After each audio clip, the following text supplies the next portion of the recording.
वालेकुम, welcome to Medics Prep Point. Channel को subscribe करें और मज़ीद इन्फॉर्मेशन के लिए 0326559030 पे रब्ता करें। आज का हमारा टॉपिक गैसेस एक्सचेंज है। गैसेस एक्सचेंज क्या होती है? Taking in oxygen and giving out carbon dioxide is known as gases exchange. It takes place by diffusion. Diffusion की वजह से ये होती है। प्रॉपर्टीज़ देखें, प्रॉपर्टीज़ और रेस्पिरेटरी सरफेस, ये बड़ी इंपॉर्टेंट चीज़ें। ये जो बताई हुई हैं यही हैं तकरीबन ऑलमोस्ट, बल्कि सारी यही हैं। It must be moist and permeable, it must be thin, it must have large service area, it should have good ventilation, it should have good supply of blood. अब ह्यूमन रेस्पिरेटरी सिस्टम देखते हैं, इसको दो हिस्सों में divide किया जाता है। एक तो upper respiratory tract, number second is the lower respiratory tract. जो अपर रेस्पिरेटरी ट्रैक है वो तीन हिस्सों में डिवाइड होता है। एक nostril, nasal cavity and pharynx, मतलब ऊपर वाले जो भी हिस्से हैं गले तक वो अपर, और जो नीचे वाले हैं वो लोअर। नोज़ की बात करें तो देर आर टू नोस्ट्रिल्स हो गया जो कार्टिलेज और बोन से मिलकर बने होते हैं। इनमें जो स्ट्रक्चर, अब the structure which contain hair, अब जहाँ पे नाक में हेयर होते हैं उसको वेस्टिब्यूल्स कहा जाता है। नाक में सीलिया भी होते हैं।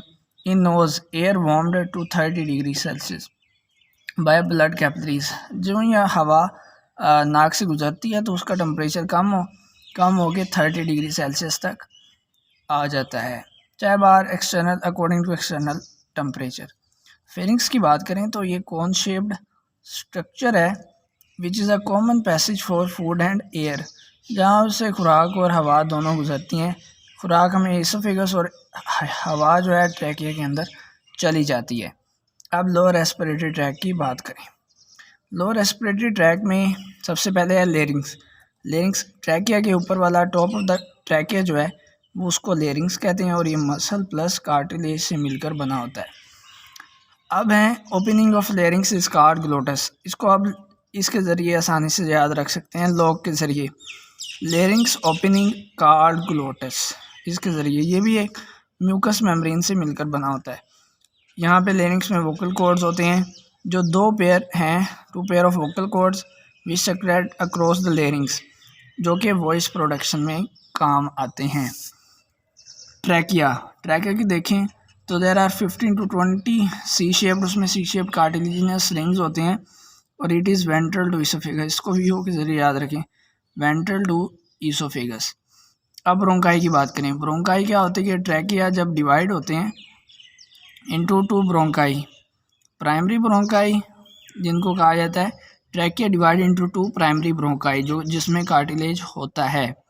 प्राइमरी ब्रोंकाई आगे सेकेंडरी ब्रोंकाई में डिवाइड होती हैं। 2 secondary bronchi present in left lung और 3 secondary bronchi present in the right lung. Secondary bronchi आगे टर्शियरी ब्रोंकाई में डिवाइड होती हैं। अब आ जाती हैं ब्रोंक्यूल्स। ब्रोंक्यूल्स अब टर्शियरी ब्रोंकाई में attain a diameter of 1 millimetre और less, they are called bronchioles. उनको क्या ब्रोंक्यूल्स कहा जाता है। इसमें कोई कार्टिलेज नहीं होता, सर्कुलर स्मूथ मसल इसमें मौजूद होते हैं। No cartilage present here. Bronchioles में कार्टिलेज ख़त्म हो जाता है। एल्वुलर डक्ट की बात करें तो ये functional unit of lung is alveolar duct. Bronchioles जब डिवाइड होते हैं ये एल्वुलर डक्ट बनाते हैं। एल्वुलाई की बात करें तो ये एक स्ट्रक्चरल यूनिट है। अब दोनों में डिफरेंस याद रखेंगे, फंक्शनल यूनिट कौन सा है और स्ट्रक्चरल यूनिट कौन सा है। एल्वुलाई स्ट्रक्चरल यूनिट है और alveolar duct air filled chamber में कन्वर्ट होते हैं जिनको एल्वुलाई कहा जाता है। There are 700 million alveoli present in lungs.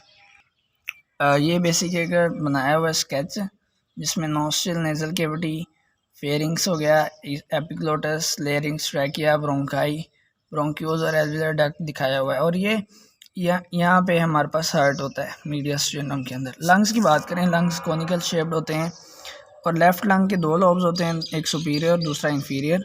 Right lung की बात करें जिसके 3 लोब होते हैं, superior, medial and inferior. It is located in chest cavity. अब ब्रीदिंग की बात करें। द ब्रीदिंग में क्या होता है कि रेस्पिरेटरी सेंटर जो इनवॉलेंट्री ब्रीदिंग कंट्रोल करता है वो मिडुला में होता है, मिडुला ऑब्लोंगेटा, जबकि voluntary breathing centre is present in cerebral cortex. आप कॉन्शियसली ब्रीथ कंट्रोल कर सकते हैं थ्रू सेरिब्रल कॉर्टेक्स। अब ट्रांसपोर्ट ऑक्सीजन की देखें कि 97% oxygen is transported by oxyhaemoglobin, other by plasma cell each haemoglobin bind with 4 molecule of oxygen, 8 oxygen atoms, 4 molecule of oxygen होते हैं जबकि 8 ऑक्सीजन एटम्स होते हैं। ट्रांसपोर्ट ऑफ कार्बन डाइऑक्साइड की बात करें तो 70% bicarbonate ion transport of carbon dioxide करते हैं। एक बात याद रखें कि अमाउंट ऑफ हीमोग्लोबिन जो ब्लड के अंदर होती है पर 100 मिलीलीटर ऑफ ब्लड इज़ 15 ग्राम सिर्फ होती है, और 1 ग्राम हीमोग्लोबिन सिर्फ 1.34 मिलीलीटर ऑफ ऑक्सीजन कैरी करती है। अब 20% carboxy haemoglobin carbon dioxide carried as carboxy haemoglobin, जबकि फेटल में 23% लिखा हुआ है। 5% by plasma combined with potassium, ये है। अब हीमोग्लोबिन मायोग्लोबिन का ये इंपॉर्टेंट डिफरेंस है, बड़े इंपॉर्टेंट है, यही है। It is made up of 4 polypeptide, hemoglobin myoglobin is made up of 1 polypeptide. Each molecule contain 4 iron heme group. Each molecule has only 1 iron. 4 oxygen molecules, ये molecule हैं, combine with 1 hemoglobin. इसमें सिर्फ एक molecule oxygen का combine होता है। It is found in red blood cell, it is found in muscle, it transport oxygen, it store oxygen. ये myoglobin के हैं पॉइंट्स। अब जो हीमोग्लोबिन होता है it has less affinity with oxygen, जबकि मायोग्लोबिन मोर अफिनिटी होती है ऑक्सीजन के साथ। अब हीमोग्लोबिन ऑक्सीजन लॉस कर देता है at partial pressure of oxygen 60 millimetre mercury, जबकि जो मायोग्लोबिन है वो loss oxygen at partial pressure of 20 millimetre mercury. ये आज गैसेस एक्सचेंज का चैप्टर कंप्लीट हो गया।